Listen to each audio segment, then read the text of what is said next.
Hey, what's up, everybody? Welcome back to season 2 of Conversations in Pop Culture. And before I introduce my guest, I do want to remind everybody that there are a bunch of links in the description up above. Whether you're watching on Facebook, you're watching on YouTube, you're watching in my comic group. And if you're not a member of that group, please join. It's totally free, and we accept almost everybody in comics. But more importantly, there is a Kickstarter link up there. So please go click that link if you like what you hear in this interview, as well as there is Buy Me a Coffee, because I am a fan-supported show at the moment, and you have to support indie. And so I'm very excited because I have with me comic creator and very much the watcher of his universe, Lawrence James King, from Constant Hustle Comics. So welcome to the show.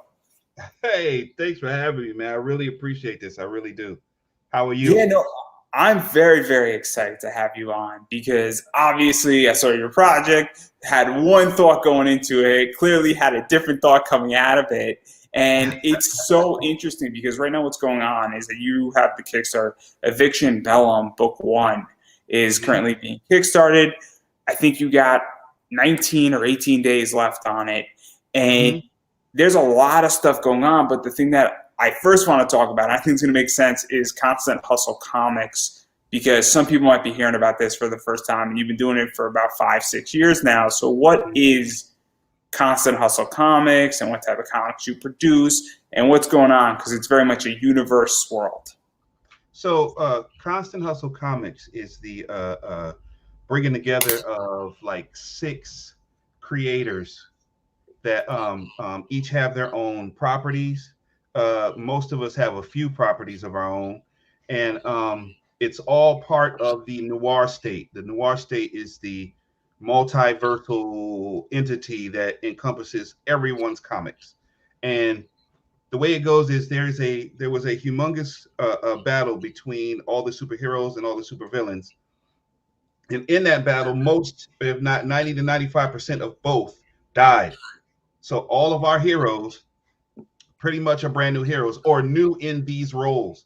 The power that they may possess may be as old as time, but they are new in these roles. So it covers everything from a family. I wrote one called The Last Line, which is my creator property. And it's based on a family, based on my family. But in the family, the matriarch passes, and the patriarch goes around looking for power or superpowers in order to settle the score with the one supervillain that is still alive. The power he goes looking for is sentient, and it has to choose between picking him or picking his children to give the power to. So we have different lines like that and that's called The Last Line. There's one from Charles Simpson called Zero Gravity, Dwayne Welch called SF3 or Carnivore. So Ashley Cheatham called Grim Hero, where the Grim Reaper has to become a superhero. So we have a bunch of properties that we have out and ready for mass consumption.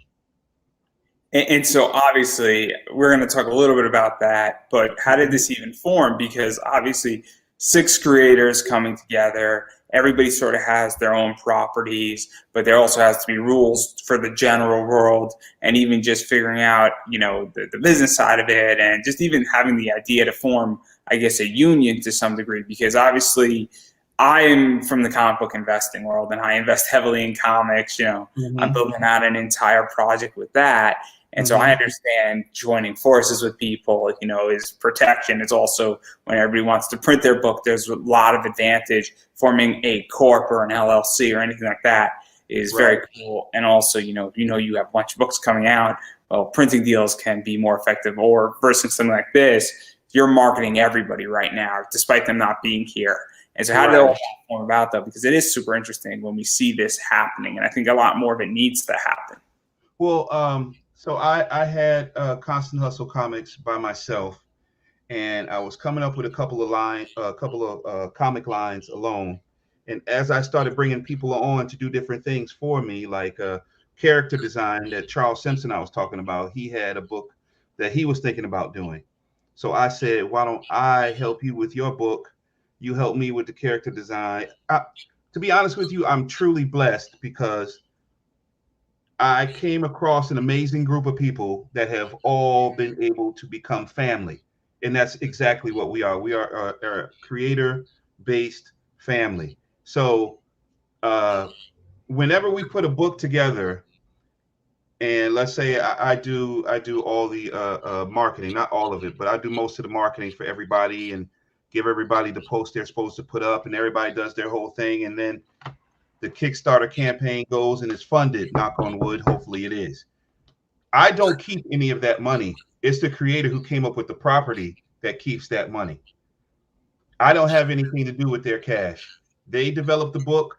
They found their artist. I mean, we have a certain pool of artists we work with, but they found their artists, So if and I'll give you an example of this, not to interrupt. If they wanted to go out and get a top variant artist, right, that's completely within their jurisdiction. that's And within their jurisdiction to do. Yeah, yep. And if they didn't have, let's say, if they didn't have enough money, say if they came to me and said, I want to go out and get a top-notch artist because I think the name along with this artist will carry it over, will translate over in the Kickstarter world, and their product is amazing. But once I do that, I don't have enough money to pay the colorist, or I'm going to be, I'm going to be kind of short with that, or whichever it may be.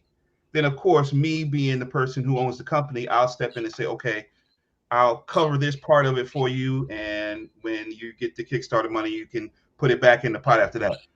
Once again, it's not my cash because I don't keep any money from them. They put it back in the Constant Hustle Comics money, and that's where that goes. We And so don't. to even talk about that, because that's very Uh, interesting, because sometimes what happens, and I know we're getting a little bit into the business, and we're going to get into the book in a that's fine. second, is that what that gives those that gives an ability for an artist or for a comic to take a little bit of a risk and maybe possibly pick up, an additional variant or something. And, obviously it gives a little bit of a seed money, and then obviously that seed money is granted back. And then, when Right. somebody else needs to use that seed money, it's there too. And it gets, people over the hump and gives sort of an edge. And it's very helpful when you have that going on. And, we're not talking about like tens of thousands of dollars. We're talking Right. maybe like $1,000 at the most. Even that would be expensive. But it's the idea that every penny counts in a Kickstarter. And it's Yes. not a safety net, but it's an advantageous net. And it's very cool that you're doing that, because I don't know how many other people are doing that. And it's very Well, helpful to make that yeah. happen. And it also is good business in some ways. Yeah. So if a creator comes to me and they're telling me about their property, and we're going over it, and we're a self-contained unit, so we have editors and we have our graphic designer that's part of everything, and we're trying to bring another social, or we're bringing a social media person on, so we can all get together and I can say, okay, I know an artist that'd be great for your variant, so I tell you what I'm going to do. I'm just going to have them do one for you. You concentrate on what you're doing, and then when they have a rough draft of it, I'll send it to you. If you do not like it, then I'll handle all edits and everything like that for you. Or if they come to me and say, all right, I've written the first draft of the script, I say, okay, I'll bring an editor on. I'll make sure the editor looks over everything, and then the editor and I will go back and forth, and then I'll return the script and say, okay, here are the notes. Go ahead and go through it. I think that leaves the creator with the ability to do more than just try to wear all the hats. I mean, if it's my baby, that's one thing. But And that's something I want to talk about too, where this is super interesting, because I don't know how familiar you are with who I've interviewed, but me and Tyler Carpenter were speaking about this. And, and I'm going to say something that's controversial, but I find comic people are some of the most creative people when they're writing a story. But when it comes to marketing their products, they're some of the least creative. And it's not that they're not interested in trying. It's the fact that if you're writing your story, you're booking your artists, you're communicating, and then all of a sudden you have to do social media, and then you wrote the Kickstarter, and you got to do fulfillment. After a while, you're going to tap out, and you're not going to push, want it to be on people's shows, for instance. You're not going to right, want to drive hard into this. And so right, now what's going on is that what you're doing in a lot of ways is you're providing a lot of, that and maybe taking 10% of that off somebody's plate by dealing with an editor or possibly helping somebody, navigate a variant cover. And that's very helpful because I think that's what a lot of people need is they need not necessarily a full team, but they need somebody to alleviate 10%. And this is something that I think you're doing very well, and it's a very good service in a lot of ways, more so, and it's beyond important. I mean, I've had this discussion with people where I said maybe the most important person in your Kickstarter is not the writer or the artist or the cover artist. Maybe it's bringing on a marketer who's going to bring you, $10,000 raised in on your Kickstarter, or somebody who's doing what you're doing with this, because now the creator can actually breathe and say, okay, I now have one less problem to work on. And so I think that's super smart. Whether you intend it or not, that's what you're doing, and it's brilliant in a lot of ways because it probably helps tremendously. Well, I took notes from other creators or other publishers that that's what they were doing for their people, and I heard somebody say one time, if you want to try to be successful, if you're going to try to be as successful as a person, try to study what they do and take the best parts of it that you feel are the best parts of it, and then add your own to it after. So that's what I try to do. Like the writer of this story, right at the beginning of it, we had a conversation where he was saying, I've got a granddaughter on the way, like within a week or two, and my job is crazy right now, so I'm gonna need a lot of help with this Kickstarter part of it. I said, well, you don't have to even worry about that, because the main focus for us is that everybody to succeed. That is the it doesn't look good if you have a team of creators and one person's Kickstarter doesn't even generate a couple $100 and another person's Kickstarter generates everything they want and maybe 150 to 180% more. It doesn't make you look good as a group. Apparently something is lacking here, but if they're part of your team and you feel that they're worth getting back or getting behind, then you as a leader, or you and your team, should be part of the conversation. How do we bring this person up to where everybody else is? We have people involved in our Kickstarter that's out right now who you haven't, or if you're up on Constant Hustle Comics Heroes, you haven't seen their characters yet. So we every week try to do a live stream to let people know this is some of the characters that you're going to see in the book. This is what their power set is. This is the creator of said characters. That way people can get accustomed to who they are first before they buy the book and they realize what we are trying to do. And that's one of the goals we have as well, trying to bring awareness to our brand and to the characters we have inside our brand. Because, we're not the most namesake type of indie creators, not yet. You're starting out. Don't right. say short. Right. It's the idea that you have built what is known as a collective. Right. And I use that word where it's a starting out point. I mean, it took me 8 years to get here. So I'm the first person to understand what it's like to climb. And then on my first show, it took me, 7 years to break 100 a week. Okay. Right. And I broke 100 a week. I was ecstatic. And it sounds crazy. It's not about money. And now I haven't released an episode in almost 18 months, and I'm doing 200 plays a day without me knocking only one episode a day, which is insane because I've worked my ass off to get there, and I'm still not there, and I'm still climbing. But it's the idea that we all start out somewhere, and you're building a collective, and you're building something very small that grows and grows and grows, but you're also building the infrastructure.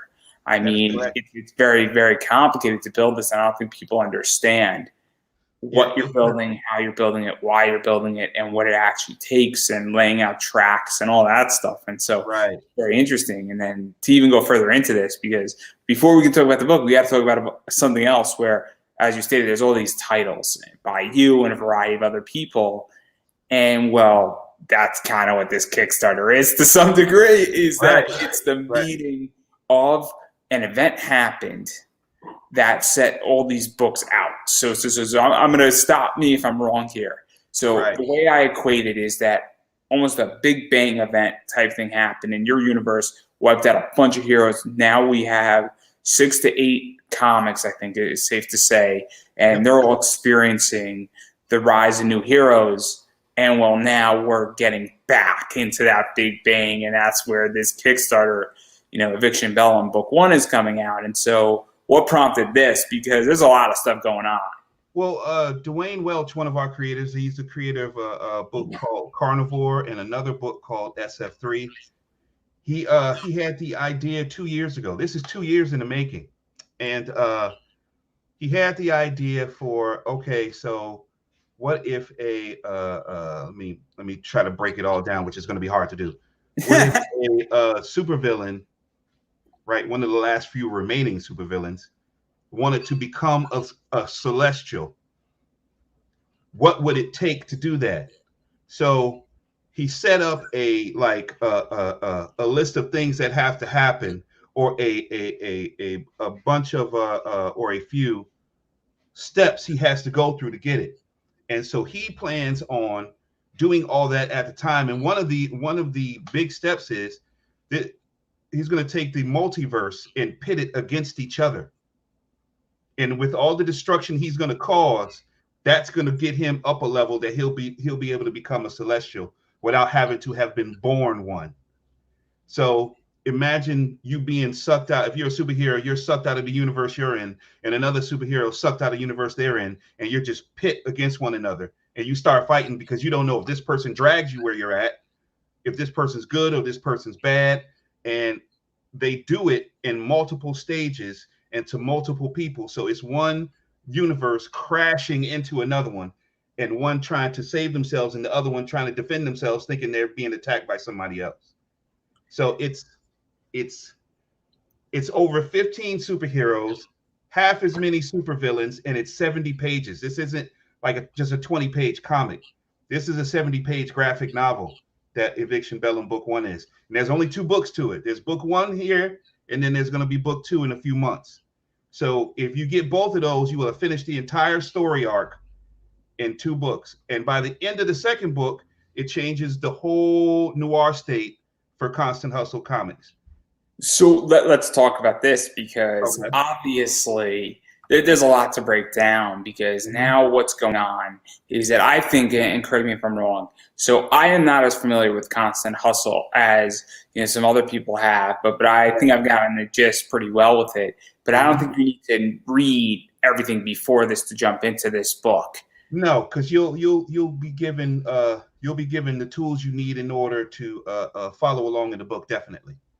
And so the reason why I bring this up is that I think you could just jump into this, and it's pretty easy to figure out who's who and what's what, and also the idea of what's about to happen in it. And so obviously, but what is this like? Because obviously you said all these characters and are from a bunch of different books. So obviously, if you're a fan of this, so a few things are going to happen. Most likely, if somebody picks this book up, they're brand new, they're going to want the other stuff at some point. Right. And so that's very beneficial to every creator involved. It's beneficial to the company, because I'm the same way where, I came into a company, and whether, any comic company that has a big track record, you get in an entry point and you want this front stuff and you want the back stuff, and it's wonderful.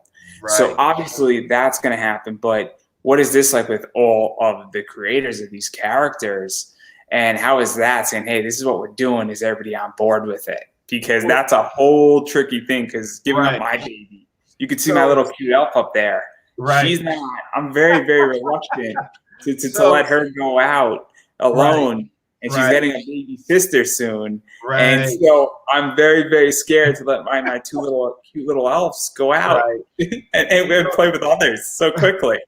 So so Dwayne comes to me and says, hey, this is the idea I'm thinking of. And what it'll do is it'll bring all the characters that we use up to the forefront. You'll be able to see them basically grow into their powers. And by the end of it, regardless of the change in the landscape, you'll still be able to use your characters, and your characters will not have missed or you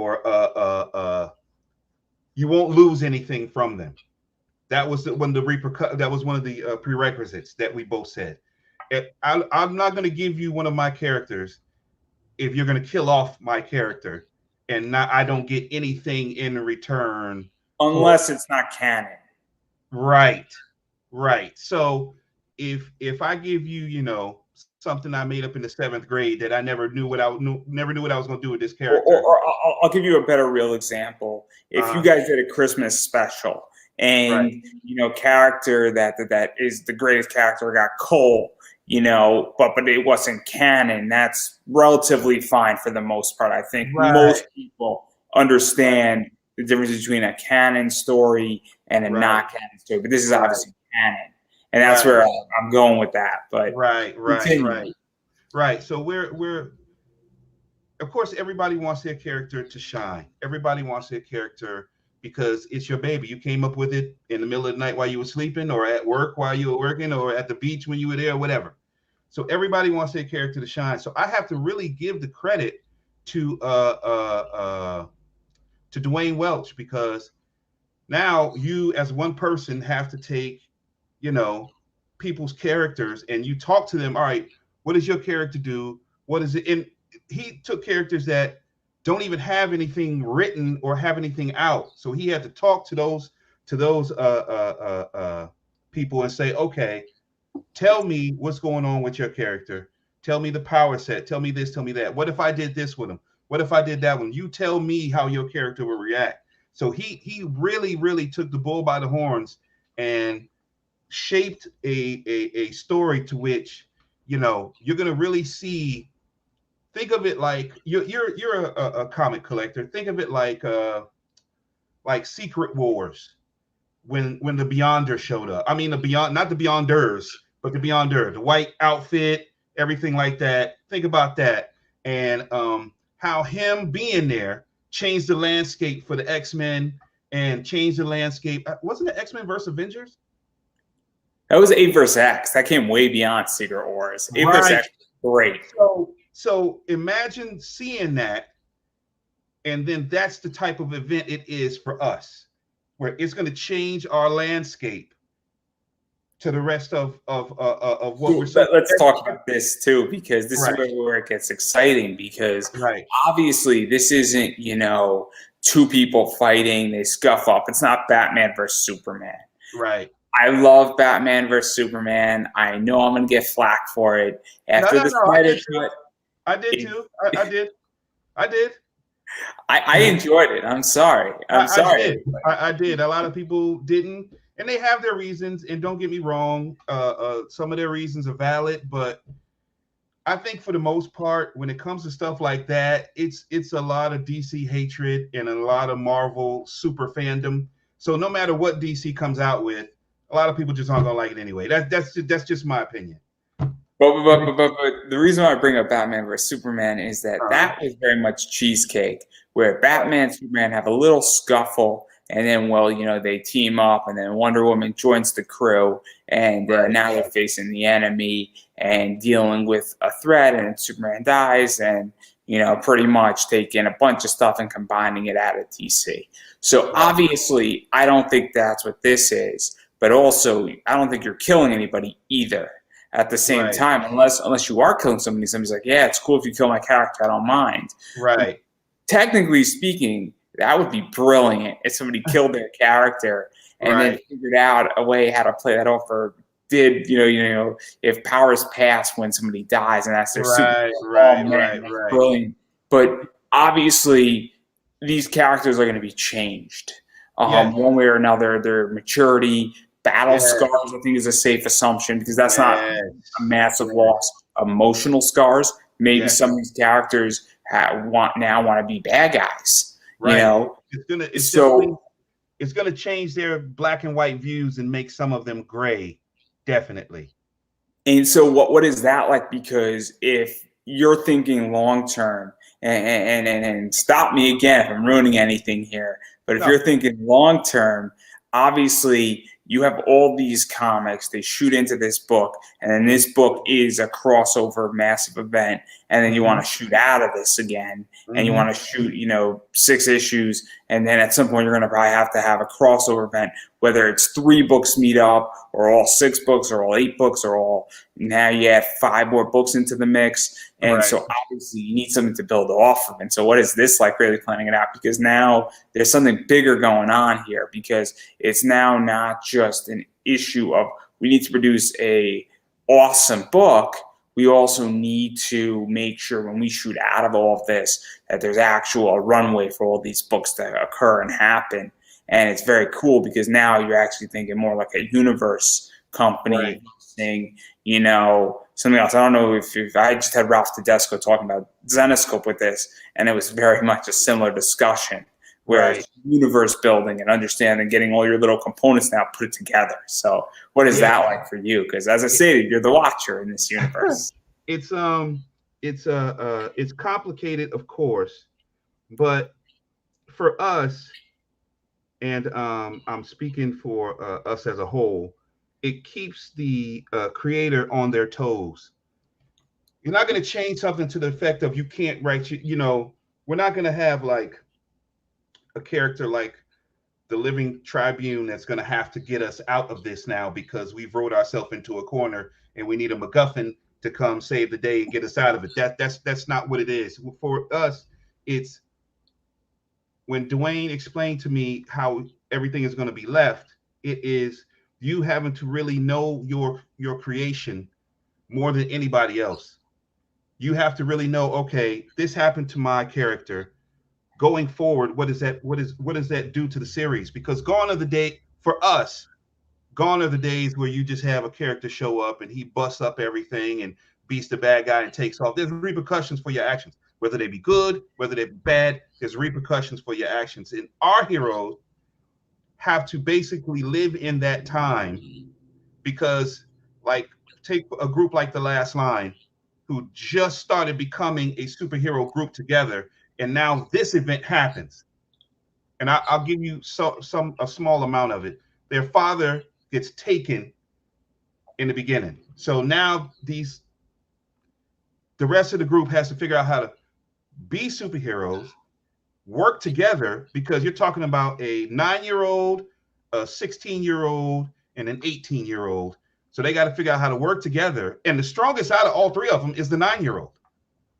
So they have to figure out how to work together and then figure out how to put their ideas and their mindset together to find their dad for the objective. Instead of just, going through space, obliterating everything they see, they have to form themselves up to that. They have to become heroes and stay family all at the same time. So that's what all our characters have a paradox somewhere in there. I have these one of them has the power to create a life. So do you go through just obliterating everything, or do you know when you're supposed to use that, or at what gauge you should use that and when you should not use that, when you should let everyone around you know that you have that power, or should you just sit back, check the landscape, see who really needs to be shown what you can do, and then move from there? So we're definitely setting everyone up for success in the future. And one of our big things we say at Constant Hustle Comics is that there's nothing we can't do. You're talking about a medium where you can make anything from bunny rabbits that are ninjas or samurais to killer tomatoes to whatever. So even if we wrote something and you didn't agree with that, we can set the reset and you'll be fine regardless. We make everything work for our people to move forward. And more than anything is we're not a flashy type of organization. We want you to be deep in the story. We want you to have read that and then at the end of it be like blown away by the story. Then you could go back and look at the panels and realize that it's beautiful artwork. But we want you to be engrossed by the story. That's our biggest concern. We want to make deep, enthralled storytelling with artwork that's amazing to keep you wanting to read our books. That is what we want to do. And then obviously talking about this, because obviously there's a bunch of stuff leading into it, and there's a backstory to everything coming into this, and then we're shooting out of it, and obviously we got 100, I think 40 pages to go through. Book one is this Kickstarter. Book two is coming in a few months, and obviously one of the things is that, and there's a trend that's going on right now in comics where there's a lot more what is known as one shots or long form comics, which are 70 pages or 72 pages coming out. You know, I view it as, people call it graphic novels. You could disagree with me, it's fine. I call a mini graphic novel is the new trend in comics, meaning that it's more than a 32 pager, but it's not a 120 pager or 140 pager. It's somewhere in between where there's more story. Also, there's no advertisements in it per se. So you're getting the same, basically of 3 issues, give or take, a little bit more than 3 issues, and you're getting it all in one sitting. And so I'm very curious why you chose to go this way versus single issues, because it could have been done single issues. It could have been done double issues. It could have been done as a 140-page graphic novel. But obviously, this is something that it's just not you doing it. You know, I've had a bunch of people on talking about this very thing where, you know, 64 pages, 70 pages, and Zenoscope, which is a big company, is doing a lot of one shots right now for $9.99 or $8.99. You know, there's a reason why, because obviously people want more complete stories at this point. That's the exact reason why we're doing it this way. I have 3 books that I've done myself, and I'm working on issues 2, second editions for those. But the idea is to complete stories in a time frame that doesn't lose audiences. So this one, with us doing it now, and then a couple of months from now, us doing the second version of it, is to bring people in and to make them fans of these characters. That way, moving forward, while while people are digesting these 2 books and the 140 pages it'll be by the end, we can get the creative engine and the business engine and the marketing engine ready to go, so that we're coming out with books at a better time frame. That is one of the things that we're working on at Constant Hustle Comics, is getting our books out at a better time frame. And the people at one of the or 2 companies that I have say put this together or put that idea together, that are models for me, would be Concrete Comics and Wingless Comics. Because when they move on a project, before the Kickstarter is over, they're already moving on the number 2 for that project. And this is putting us in position where, okay, these are out. The marketing side of us is pushing these 2 books. Everybody's loving these 2 books. We have everybody's first editions online. We have a store on our website itself. People can read up on those and the graphic novels all together, so we can gear ourselves up towards making sure we have scripts for the next 3. Everybody has scripts for the next 3 books. Everybody has the artist they want to pick for the next 3 books. Everybody has a letterer, even though we usually only pick one letterer, but we have the letterer and the colorist, and everybody in frame ready to go. We set up a marketing strategy, we set up a business strategy, and then we start moving forward with that. And that's the idea. We want to make a complete story, and we want to give us some breathing space so we can get the next part, or I don't want to use the Marvel phase, but the next phase of our us putting some books out in gear to do exactly that. And then obviously there's a lot of stuff going on, and it's getting very interesting with indie right now with what's going on and how people are putting in engines in there. And I have my own thoughts, but I've never run an indie comic. You know, at some point I will enter it. It's just a matter of when I got enough projects on my hand right now. Right. There's a saying, when your hands are full, you know, if I'm to start another project, I'm going to drop everything in my hands. And, well, you know, I would prefer just when things ease up is where I'm at. And that's the other thing that's also very important, is infrastructure. As I was stating, and I think this is something that people don't understand, is that it took me going through essentially 3 podcasts, and I operate essentially 2 of them right now, to actually build out the infrastructure and build out an entire system that works. And I'm now building out my own marketing arm, and I'm figuring all that out. And it took me a while. And now I'm getting to that stage and inching closer and closer. But it's very important to have infrastructure, because if you don't have infrastructure, and there are people out there who are advising people, and there's big debates that I've had with people on podcasting and a variety of other strategies. And it's so important to have the infrastructure in place before you go get a big person or a big name, whether it's indie comics or anything you do. Because if you don't have the infrastructure, it's great that you got that person, it's name recognition, but it's not going to go as far, and it's actually going to wind up burning you. And so Right. it's super, super important to have infrastructure. And I think people don't get that in indie comics. It is complicated. Right. It's like when we start a Kickstarter campaign, that book is already 90 to 95% done already. It is going to be finished regardless, but we use Kickstarter mostly for marketing, and for to be able to ship to everyone, to put in as many hands as possible, and then to bring as many people into the universe as possible. But if you're setting up a book, and you get, by some freak of nature, you get Jim Lee to do a variant cover for your book, and you've already paid him, but you don't have the money to pay the rest of the people, and your book maybe has 1 or 2 pages that are done, then even though Jim Lee did your cover, you don't have anything else. So you're going to die on the vine, because eventually people are going to get tired of seeing the cover that you just came up with, and you have nothing else to show. And we've learned that the hard way, as far as our individual. I think it even goes further than that. It's also access. Right. One of the things that people don't understand is that I've been doing this for 8 years. The Mm-hmm. amount of access I have should not exist for somebody who's never produced a comic book. I am Right. one of the most odd people out there. But if you go through, and I'm not going to name drop because I don't want to embarrass a bunch of people, nor do I want people to start hitting me up saying, "Hey, could you make an introduction?" Right. But I have access to some of the top cover artists right now in the world.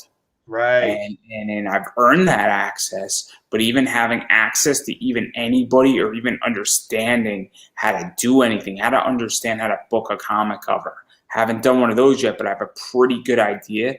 Not to mention that I know a bunch of people where if I have a question, that's the other thing too that I think is super important right now.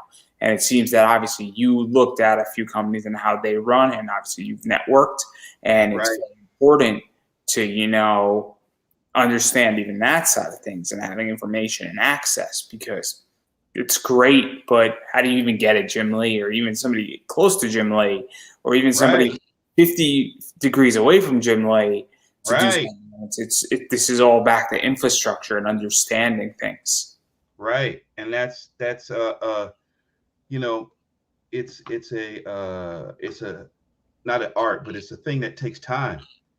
It People need to realize, or people need to know, that you are a real creator. Everybody wants to make a comic. Very few people will see it through to the end. That's just the nature of the beast. Or they'll see one through to the end, and you'll never hear from them again, or whatever. And that they have their reasons.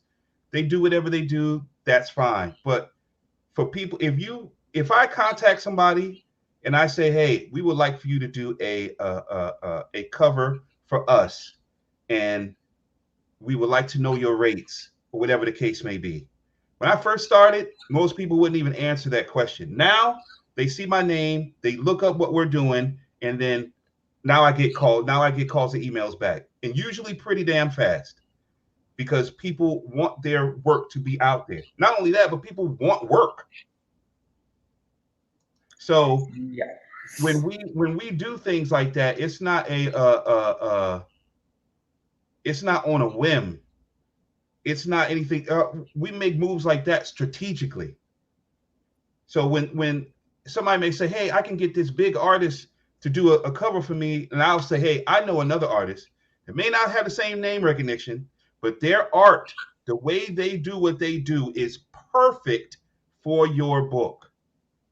And somebody who's got big name recognition may not even say anything about the work that they've done for you.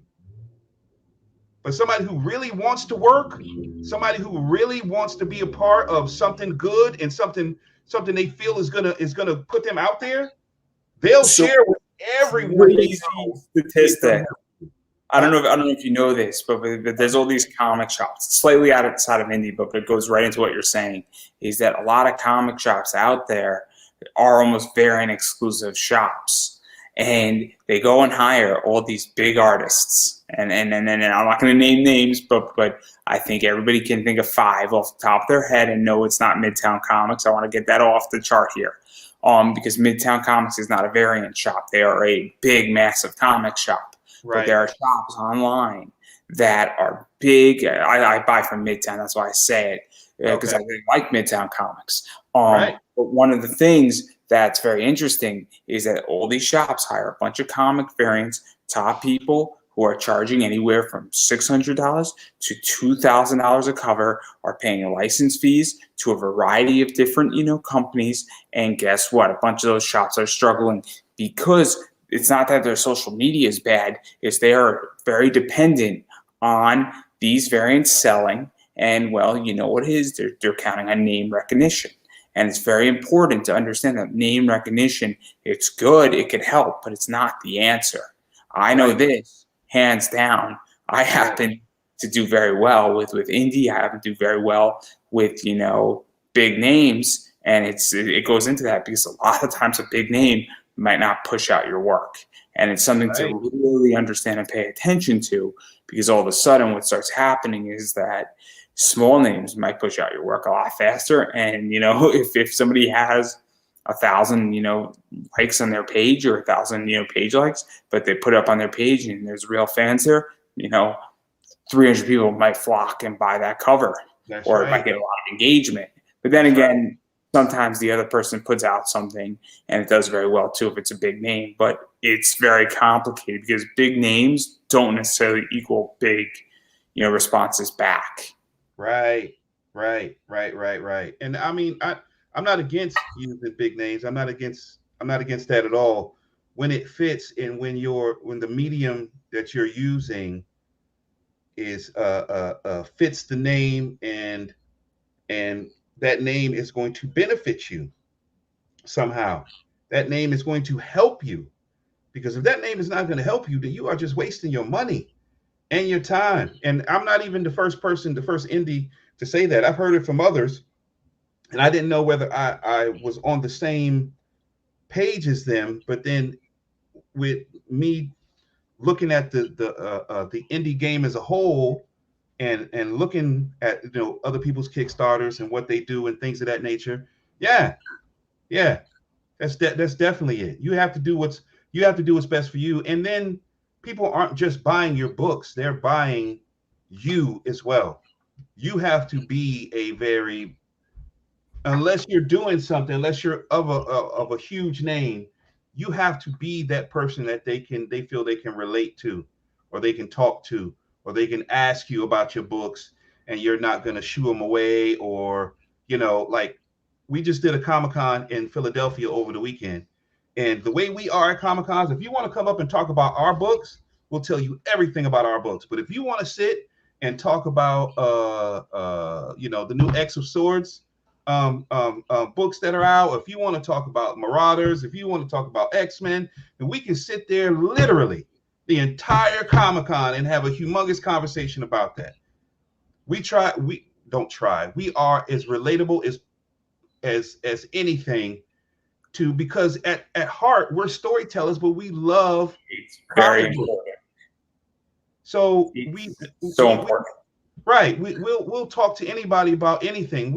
I'll tell a story about this. All So right, go I ahead. actually do panels about stuff, and I do panels about Gundam, and I do panels about comic book investing, and Right. all the time, I leave 10 minutes of questions and say, hey, look, guys, I know there's a bunch of people here who want to ask questions up front right now, and there's a bunch of people who are going to want to ask questions. I'll hang out outside for the next hour. If anybody Right. wants to talk, there's a cafeteria if you all want to go downstairs and we all could just sit at a table and just Right. continue the panel. I'm more Right. than happy to do it. I legitly, if everybody gives me 5 minutes just to get this autograph over here, we can continue. So Right. excuse me. And legitimately, if you all want to come join me to get the autograph and we'll just continue to talk while we're all waiting online for it, I'll do that too. And then, yeah, a few people have actually come and sat down with me at a table just in like the cafeteria of a con, and we were speaking for 25 minutes about this. Right. Right. Great, because I got no problem talking about any of this and somebody picking my brain, because Right. this is how I get fans. And it's so important. But I want to get you some more fans here. So obviously I want to talk about your rewards. So obviously you have a bunch of rewards going on. I think you have a digital reward that's happening. And I don't know if your early bird ended at this point or if it's still available. But obviously, at one point there was an early bird and rewarding Right. people for that. And then Early obviously Bird is still up, and we're going to add another digital one within the next probably 3 or 4 days, to where when we only have 2 weeks left, we'll add another digital reward as well. But yeah, we have plenty of backer tiers And from so there's obviously the Eviction Digital Reward, which includes a mini issue, and then there's a swag bag, T-shirt type reward, and then we get into the actual covers of the book. And so I'm sure that you're going to tell me which is which exactly. So obviously I don't know if this is a cover of your book, but this is Comic Hustle, and this is your company. It's a very cool right. piece. And I want to show that. That's a digital poster or wallpaper. That's what that And is. so that's there, and then there's this right here, That's which is a very few of the cool. characters from the book itself. Avery the Astonishing is in the front in the green, and the Shining is Black Dragon is above her. And then we have this out there, which is cool too. Yeah, the man upstairs. He's one of the characters from the book as well, and these and that's the last line. The family that I based off my family. The And family so based off my family. and obviously the reason why I'm doing all this now is because this actually gives context of what these characters look like, and some of Right. them look similar, some of them look different.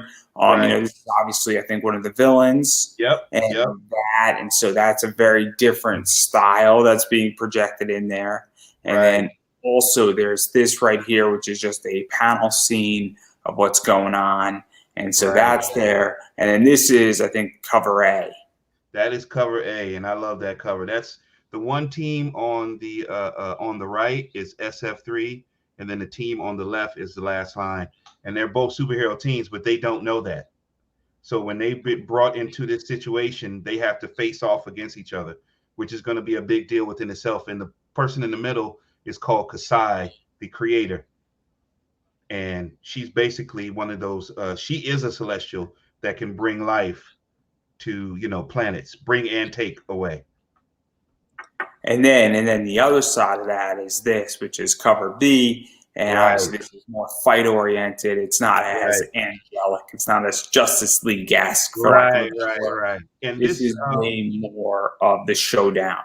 right. And the guy who did this cover for us is the artist for G.I. Joe for IDW. And the colorist has done work for IDW as well. And we try to use we tend to use industry professionals that have been working on books for a while. We'll bring on some new artists if they have a great portfolio, and we find them to be dependable and somebody we could call family. We'll bring a new artist on, but we tend to bring on vets that you just usually haven't heard of before but do amazing work like this.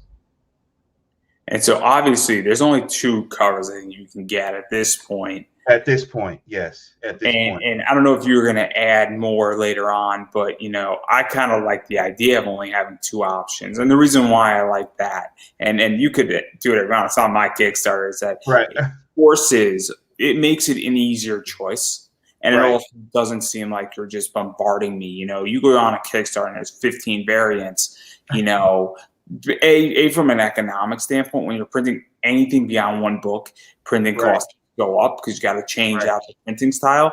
And then Right. secondly, also, it can be overbearing. The saying Right. is that this is a funnel. Kickstarter is a gigantic funnel.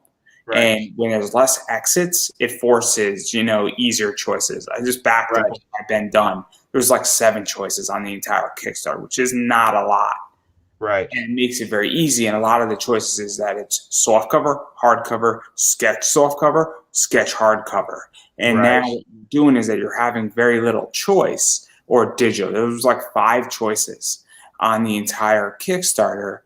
And it's very, very helpful because now, you only have so many options. But obviously, maybe, I don't know if you're going to add more covers as this goes on. It wasn't the plan to add more covers. We plan to add a digital tier where we have other creators' books that we plan on putting out, like a big, maybe 15 book digital tier that you could come on for. I don't know how much we'll charge for that now, but we plan on adding something like that within the next few days.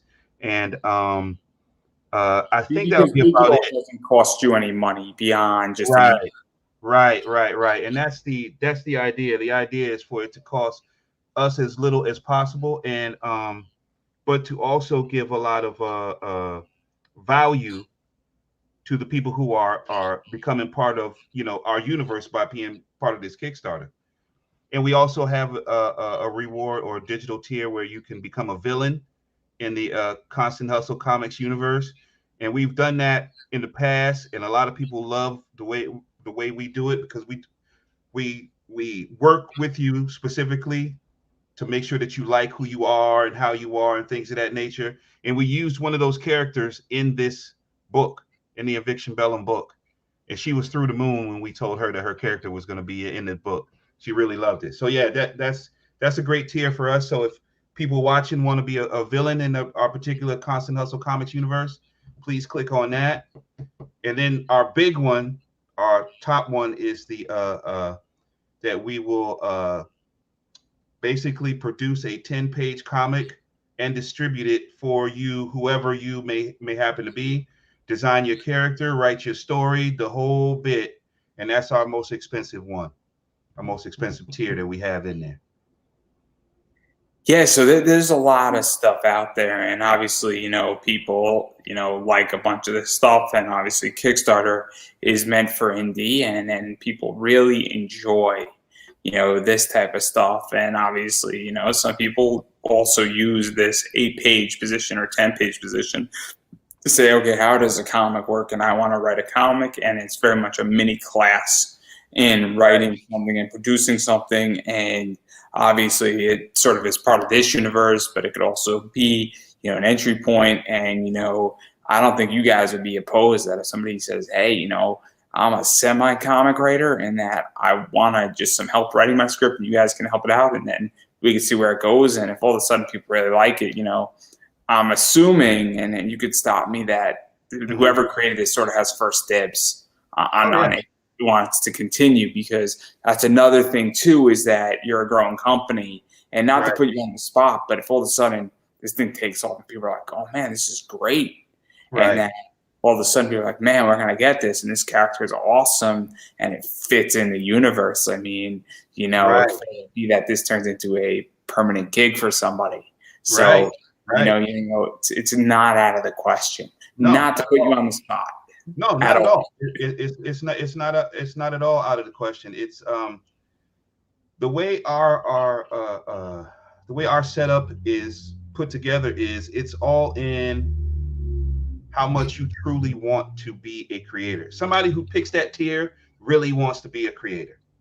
They really want to have what they had in their heart and in their mind come out. And that's the only person that will pick that. Or That's the only person. That's the only person that's going to pick that. The only person that's going to pick that is somebody that's going to say, "I want it to come out. I want it to be, on this page. I want it to be a part I, of I could think of a few reasons why somebody would pick that, but I have I have a really good reason why somebody would pick that, because it's like the ultimate gift to somebody. Right, Also, right, right, right, it right, could just be right, a very cool gift to somebody, and it's like, right, if you don't know what to get somebody and you have a decent amount of money in your life, right, you know. right, So for me, if I had an abundance of money, I don't necessarily have the time to write a comic. right, So I would definitely go for that if I had enough money and I was running shop, because I just don't have time to do that right now in my right, life. right, right, But I think the point, even going further though, is that obviously people want to create and people really want to do comics, right, and it's complicated to do it because there's a saying where it's, you know knowing how to do something, like knowing how to run a podcast effectively and actually interviewing, mhm, and what I do is not easy, and I make it seem easy, and all the mistakes that I made 50 of them. And I guarantee you in this interview, there's 50 mistakes. And if you go through it enough times, you're going to spot all 50 of them. But right, right now, the average viewer might spot only 10 of them, because they right, don't know what mistakes I made and all that stuff. And they say, oh, wow, we only made 10 mistakes. He's not a professional. You didn't catch the other 40, because right, I'm a right, professional and I know what I'm doing. So there's a know-how, and that's what this tier is really good for, is that it's the know-how and the knowledge versus seeing somebody who's saying, hey, I've never done this. I don't know where to go with this. I have right, character design, or I have a commission of a character design, and I just want to play with this. And then, hey, if you guys want to go play with this character and throw me something as a creator credit, I'm down for it too. And I'm right, sure that some people who pick this tier might just want to go down that route and say, hey guys, I really like this character. I just want to create a credit. Every time you right, run this character, I want to say created by so and so and so and so. And, obviously I right, want comps also for free. And, right, right, right, but, right, but enough joking aside, obviously I like that tier a lot, because, and even the villain tier, because it adds more to it, and it's not something that is done in traditional comics. right, And it's kind of nice to be part of something and be part of a universe, and also, have something actually get distributed out. And that's the other thing too that I think people don't realize, is that it's not that you're just saying, hey, here's all 8 pages, have fun printing it. It's right. the fact that you're going to be distributing it as well. And I'm sure that you would be more than happy if somebody backs that tier to give a lot more insight into that entire process. Oh yeah, right, right, right. Definitely. I mean, we're gonna step with you through it from beginning to end. We're gonna, make sure the character design is approved. We're gonna make sure that you like the story as a whole. We're gonna make sure that you like the panels, the coloring, the everything. You know what I'm saying? It's not a quick deal. We're trying to set whoever this is up to have the same love for storytelling and for comics that we have, and probably come on board as well. So we really want somebody who has a love for the medium to back at that level. Yeah, no, I think it's great, and I think it's a really good introduction into something, and it's really about how much you want it. I speak to Right. a lot of wrestlers, I speak to a lot of people. I just spoke to somebody called Kaya McKenna, and she moved to Iowa for 3 months to become a wrestler, training under Seth Rollins, WWE Seth Rollins. Wow. So, Okay. so she's great, and it's an issue of how much you want something in life, and Right. it's very, very interesting when you're figuring out how much you want something in life and what you want exactly. So obviously, it's a very interesting situation with Yeah. that. I think this is really, really smart in a lot of ways. And so I'm very excited for whoever backs this tier, and hopefully somebody will. And it's something that's going to be very interesting. And again, it goes to how much you want something. So obviously, there's a lot of stuff going on. I'm not going to press you too much on this stuff, because I want people to back this project. And obviously, this is an entry point. It's also an exit point. It's also, relatively going to be wrapped up either at the end of 2021 or early 2022, I think, is Right. fair to say. And obviously, 140 pages isn't a lot. it's also going to be done. And that's the other thing that's nice about, doing it in graphic novel format is you do 2 Kickstarters with this project and you don't have to do 6, because the That's right. longer you have a Kickstarter project going on, the more things can go wrong. And Right. that's the other thing too, is that I'll give a great example. If Dwayne says, "Hey, screw this," Right. and not Right. saying he will, but if he had to do 6, there's more room for error. Yes. Versus 2, obviously that's out there. So obviously, I'm Right. not going to push too much harder on this, and I do want to talk about a few other things that are Okay. comic related. And Okay. I'm curious how you feel about Kickstarter, because Kickstarter has been very interesting as of lately, where a lot of projects have been funded on Kickstarter in the last, I would say, 20 months. Mm-hmm. But also a lot of things haven't gone the way they should have. And I've been attacked in a lot of ways, and I think Really? he was wrong, and I think I was right. But I'm biased, where I said when Keanu Reeves and Scott Snyder and Jeff Lemire and Ryan Brown and Charles Soule and all these big names came in, Todd McFarlane, that a lot of projects got funded. And apparently all throughout 2020, when all those people were on, more projects were actually funded. And when they Right. all left at the same time the next year, less projects were funded. Right. And so the idea is that a ship, a rising tide raises all ships. And I basically said, hey, what happens when all these people leave? People are like, oh, nothing's going to happen. Nobody's going to be affected. Well, it turns out a lot of people were. Right. Turns out less projects were being funded, and a vacuum was created. And so I'm curious how you view Kickstarter, because you've been doing this for 5 years. I don't know exactly how long you've been in Kickstarter, but it's very abnormal when big names come in and then they leave, and it sort of changes the way things are set up a little bit. I think it changes the way people Perceive. it changes the way people perceive it.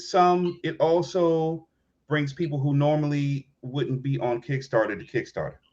Those, I forget how many millions of dollars Ravager made, the Keanu Reeves thing. I forget what it was. Berserker. Yeah, Berserker. I'm sorry. But it brought people on Kickstarter who normally wasn't on there, and they probably forgot the name, like I just did, of the comics. So they just went under comics on Kickstarter and funded other projects because of that project. That's always great, because people need that help from time to time. Not everybody puts themselves in the best seat to get funded on Kickstarter, because not everybody knows how to. No shit. Not everybody knows how to. So, but that doesn't make him any less of an artist. It doesn't make him make. Oh yeah. I'm not saying this. Right. I'll clarify my point, where I believe that everybody has a right to be on Kickstarter. Yes. There's a good chance that I might be on Kickstarter come November or December to fund this. I haven't decided yet. I believe I have a right to be on Kickstarter, much like you do. Now, what I also recognize is that I don't have a right to raise millions of dollars. I have the right to try to make millions of dollars on Kickstarter. I did $1 million on my podcast. I don't know what I would do. I would have a bigger problem than the money. Meaning that, like, I don't know how you even phantom that. It'd be really funny if everybody donated $1 and then made everybody else donate $1 just to torture me. You really want to mess with somebody. That's what you do. But I believe that they had a right to be on it. But also, it raises problems, because now that there's less projects being funded because they're not on there, I mean, it's an issue where they helped a bunch of people, and that's great. But that's kind of like, if I give you $500, I give you a $500. If I give everybody of my friends a $500 gift card on Kickstarter, that helps a bunch of projects happen. But what happens the next year when I don't give them the $500 on Kickstarter? It's like, so I'm curious where you think that. What helped that it was that everybody was home. That too. Everybody was home. Everybody was bored. You were home. You were bored. A lot of people were making extra money. Diamond shut down. Right. For 4 months. So it was a horrible time, but it was the best time for indie comics as a whole on that angle, that specific angle. That's it. It was the time where yeah, you didn't have to know what you were doing per se, know what you were doing in order to Perfect get thought. something funded. Where like and even I don't have it down yet as far as I wish I did have it down. But there is a way you're supposed to start. There's a way you're supposed to market in the beginning. There's a way you're supposed to market during. There's a way you're supposed to stay in contact and engaged after.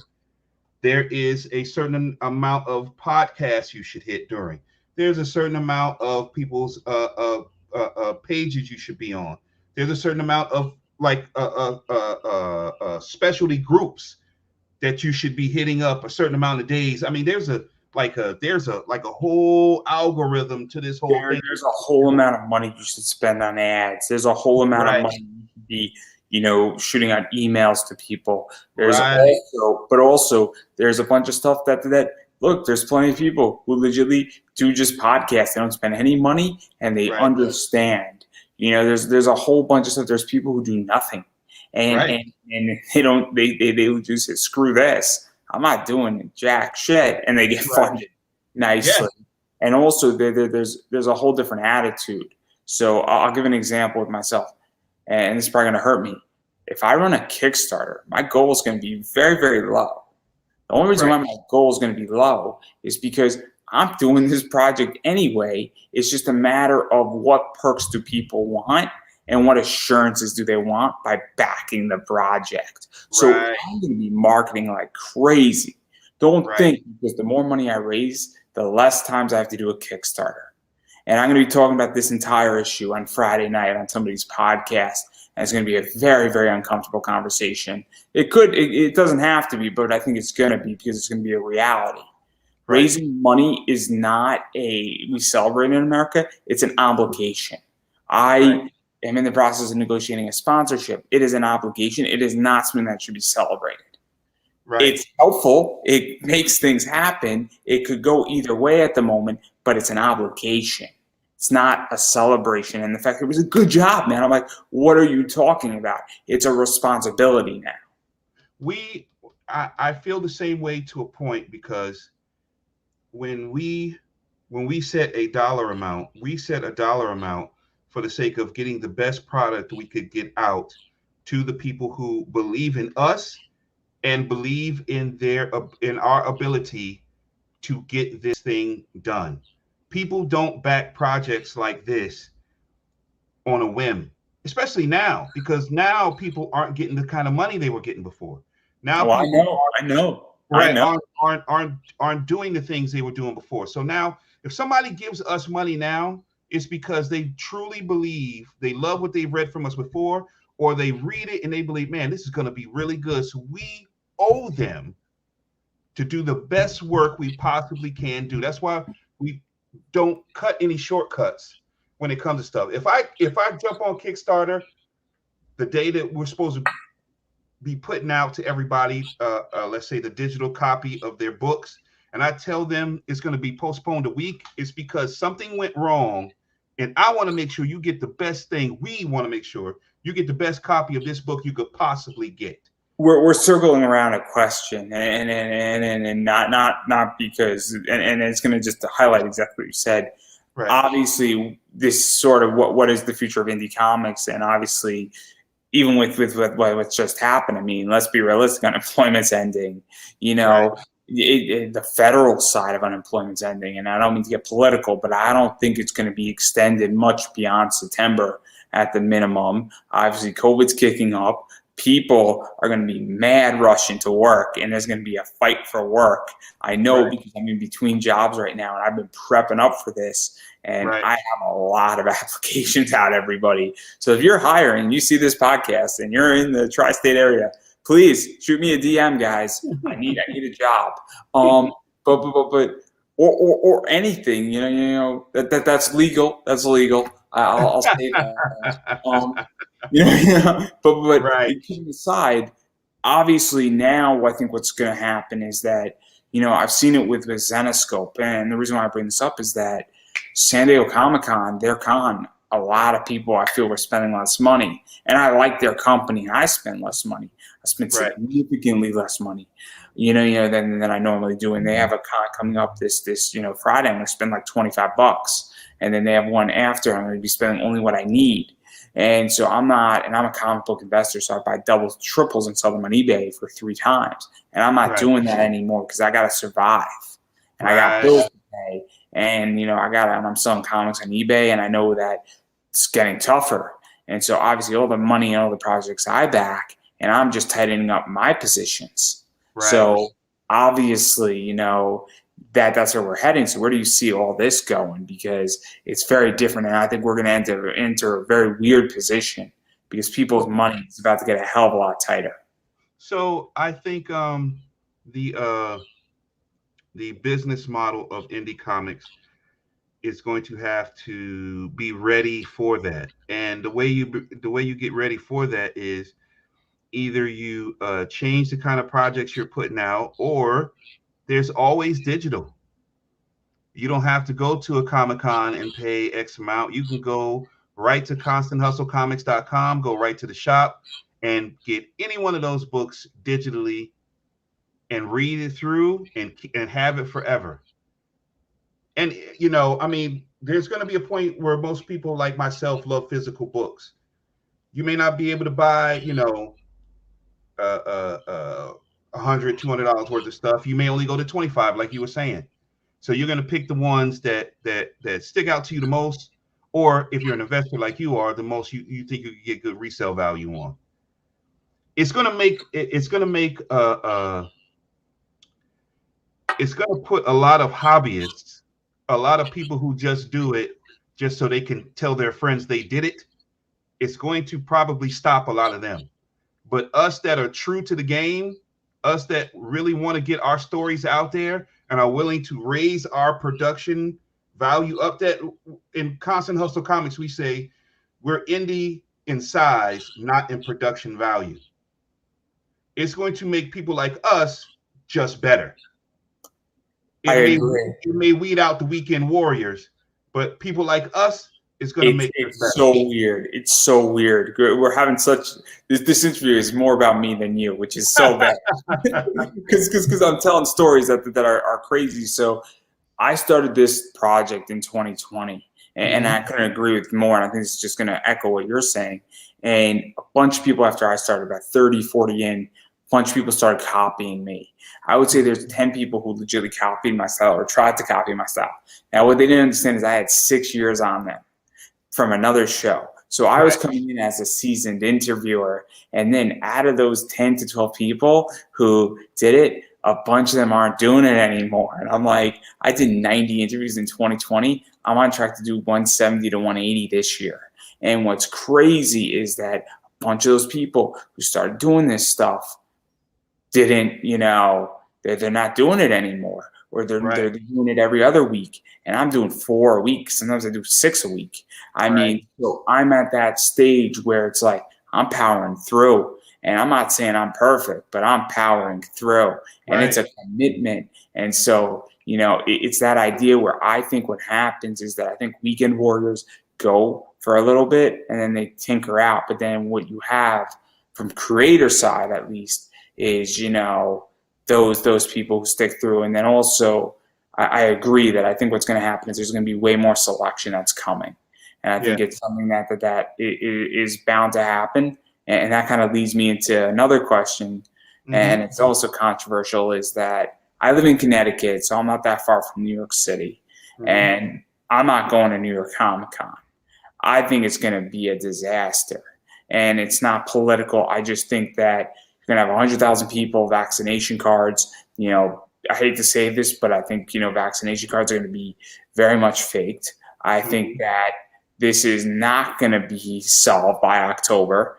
And I'm very pessimistic, which means I'm always right eventually. Where do you see cons going? Because it's something that's very interesting, where I'm just looking at the writings on the wall for me. I mean, it's plus the economics out of it, but tabling the money and all that being taken out. Where do you see cons going? Because at least for the next few months, because it's crazy. I mean, it's a Wild West COVID. I think there's more infections right now in America than there was last year at the same Right. time. I think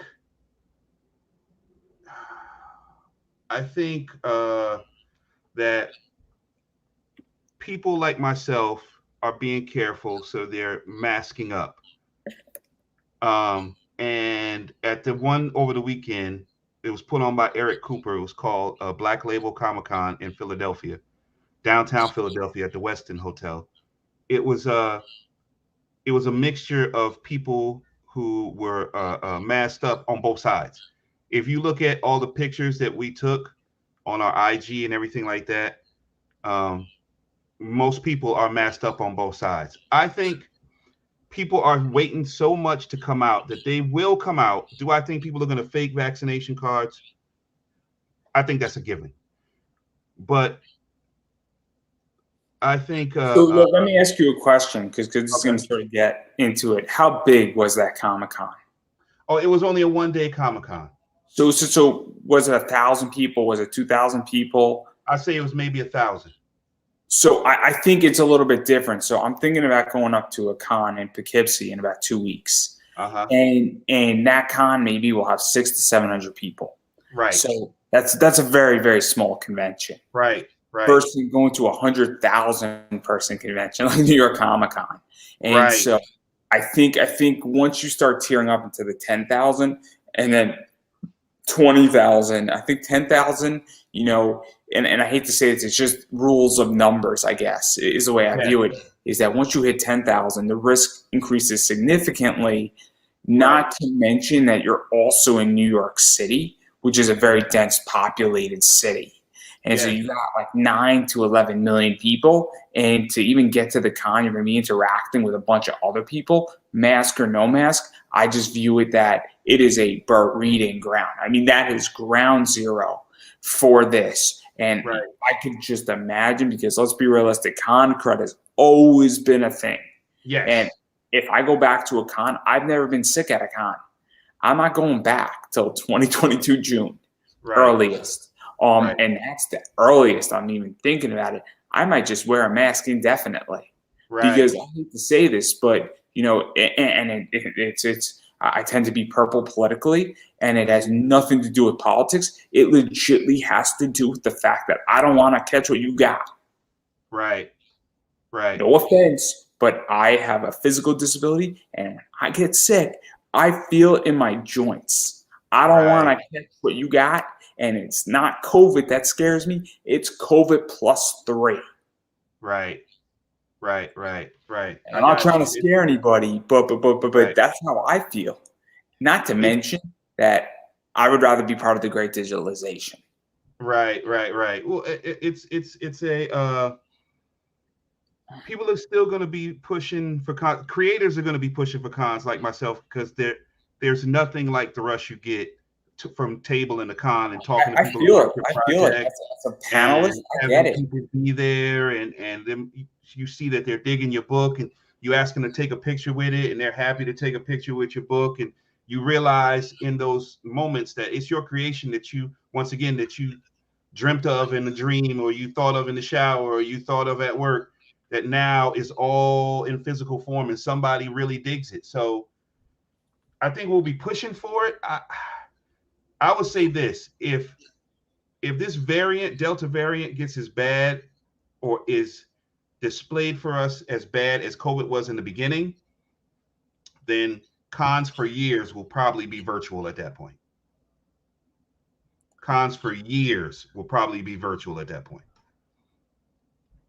Well, I as much as I am pessimistic, I do think that cons are going to come back in full swing in 2022.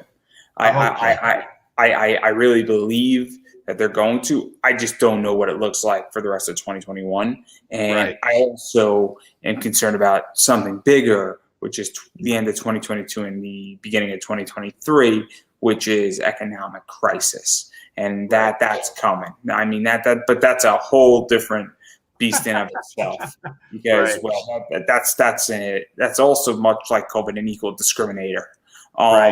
And so that's something to have a whole different ballpark about. And that's what I talk about on my other show. And we're going to talk about on Friday with somebody. So that's a whole different discussion. Right.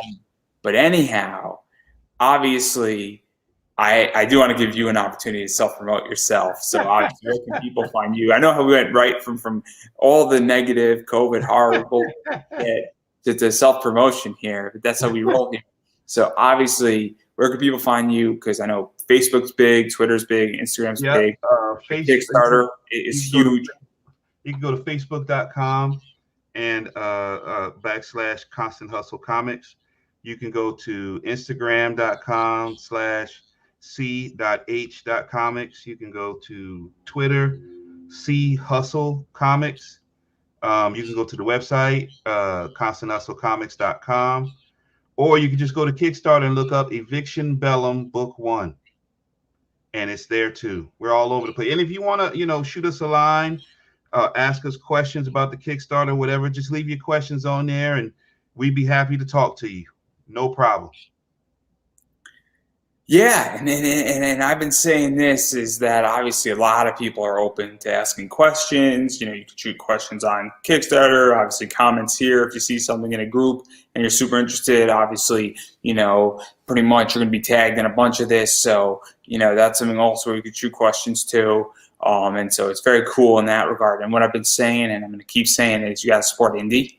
And what that means is that you have to support indie comics. And so you got to back Kickstarters first and foremost. Every dollar matters. No dollar amount is small enough. Whether you're just pledging $1, whether you're pledging $5 or $10 for a digital book. Obviously, you can always pledge for a digital book and then a little extra. I do that sometimes, especially if people have early bird specials. And, I'm like, hey, I want to see this project get funded, so I'll throw an extra $3 in there. And I'm more than happy to on that front with a lot of people. So I do that. Also, sharing it around. It's super important. That would be perfect. I mean, if you look at it and they say, hey, that's not really my thing, but I tell you what, I'll put it on my page and have other people look at it. We'd appreciate that as well. Even going beyond that, right now, that obviously if it's not your thing, but sharing around is super helpful because you don't know who's watching. But even going forward beyond that, two things. Obviously, if you back it, it's really cool to share it, and that's extra brownie points. And then the other thing as well is that, look, money's tight right now. And you said it and I know for a fact a lot of people have received a lot of money with unemployment, and their 39 weeks are up, guys. I know it very, very well. And so obviously people right now have less money. Things are getting tighter. Obviously people are very, very scared. People thought they were going to be back in work a lot sooner. And so right now people say, hey, look, I like this project. But, if you can't afford it, times are tough. Everybody gets it, but sharing it because your friend or somebody who you're friends with or in a Facebook group might be like, hey, I know exactly who this project is for. I have friends who are into like Mecha Comics, right? And they don't know anything about Kickstarter. They're like, yo, man, thanks for showing this to me. Because you never know who's watching. And it goes a long way because that person might go and pick up that $1,000 tier. And you never know, or it might pick up a $100 tier or a $50 tier, and you shared it, and boom, like out of nowhere. So very, very important to understand that and push that forward. Also, what is something might be like, hey, this book really isn't for me, but hey, you've got like 3 other things that I'm interested in, or boom, they might back this and then they want everything else too. Right. So obviously that's something to pay attention to. And so obviously following people's social media is really big. And I've been saying it also that please, if you are right now in an economic tough time, take care of yourself first. Definitely. Please do that because obviously, we got to get through COVID before anybody else. And I don't want anybody going in debt to buy your comic or, obviously I'm indie too. Buy me a coffee, guys. Buy me a coffee. It's a way very much like Patreon where, a few coffees here, for everybody who has extra money because this is an indie show at the moment and it is super, super, super important to support indie. And indie is just not comics. It's everything out there. And so you have to support, obviously sharing, liking, but money, we all need money. Money isn't happiness, but you can't be allowed in the happiest place on earth without money, which is Disney. So I'm not saying I want to go to Disney, but obviously supporting this show is super helpful. So on Right. that, but if you have to choose between supporting this show and the Kickstarter, please support the Kickstarter. Obviously, I want to see this project get funded, so please go support that Kickstarter. But if you have a few extra dollars, throw it my way too. It goes a long way, and I am very appreciative of everything that happens and every day. But everybody who supports me, I love it. So thank you so much, everybody. And I'm going to give you the final word. Oh, please look up on Kickstarter .com for Eviction Bellum. Come to ConstantHustleComics.com and take a look at everything we have on there. If you have any questions, reach out to us. If you don't want to back it yourself for whatever reason, no hard feelings. Please just share it or put it in somebody else in front of somebody else that you think would possibly want to see it and back it. And we appreciate your time, and thank you for having us on, Andrew. We really appreciate you. Well, thank you for coming on, and I couldn't have said that any better myself. So that's a wrap. All right.